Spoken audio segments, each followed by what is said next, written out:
Grande dame. Mes respects, Excellence. Bravo. Partie en mission régalienne au nom de la République démocratique du Congo, la délégation venue fraîchement des États-Unis d'Amérique s'est donné le devoir de rendre compte aux garants de la nation des contours de leur mission. Le président de la République a reçu des mains de la ministre d'État aux Affaires étrangères la copie originale de l'accord de paix signé le vendredi 27 juin 2025 entre la République démocratique du Congo et le Rwanda sous les bons offices du président américain. Le chef de l'État a également reçu une correspondance lui adressée par son homologue américain Donald Trump. La ministre d'État aux Affaires étrangères revient sur le processus ayant conduit à la signature de cet accord. Nous avons eu l'honneur de lui remettre à main propre l'original de l'accord de paix qui a été signé le 27 juin à Washington DC au département d'État, ainsi que la correspondance qui lui a été adressée par son homologue américain.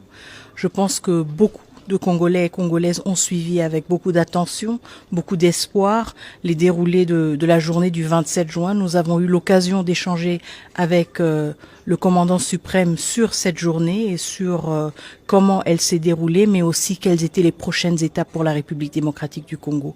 C'est un pas en avant, certes, un pas qui nous réconforte, mais en même temps, nous sommes conscients du fait que nous avons signé un accord qui nous oblige aussi à honorer certains engagements et que nous allons devoir faire montre de notre détermination de pacifier la République démocratique du Congo et de le faire rapidement. Un pas en avant, certes, mais le processus de paix est loin d'être achevé.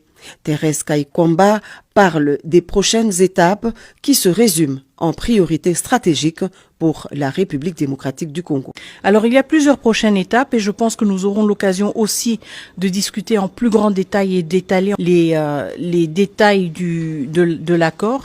Un aspect critique, ce sont les mécanismes différents qui sont mis en place et prévus par cet accord pour s'assurer du suivi de l'exécution de l'accord. Et pour nous, ce sera évidemment une priorité de voir comment rapidement, du côté de la RDC, nous mettons en place notre équipe qui va assurer le suivi de la mise en œuvre. Le chef de l'État s'est dit fier du travail abattu par l'équipe congolaise mandatée à Washington. L'impact de cette mission pourrait bien résonner au-delà des frontières de la RDC.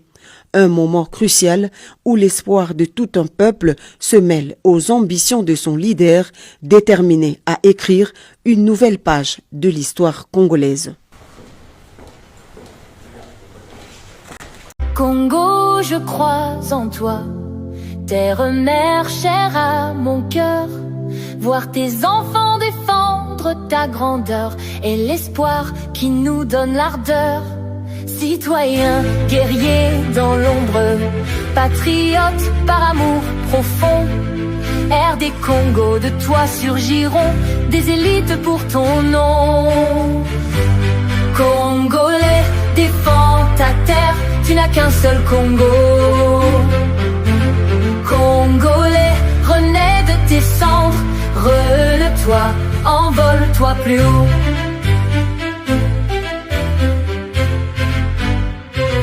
Du nord, les guerriers, défends ta terre avec le fer. Congolais de l'Est, restez forts, la nation vous protégera encore. Congolais du centre, les chasseurs, défends ta terre avec ta flèche. Congolais du sud, peuple des montagnes, avec ta foi, repousse la tempête. Congolais de l'ouest, avec courage, protège notre héritage. Congolais, défends ta terre, tu n'as qu'un seul Congo. Peu importe ton ethnie ou ta tribu, tu es Congolais, lève-toi debout. Face à l'ennemi, sois unis, Congo de tes cendres, tu renaîtras.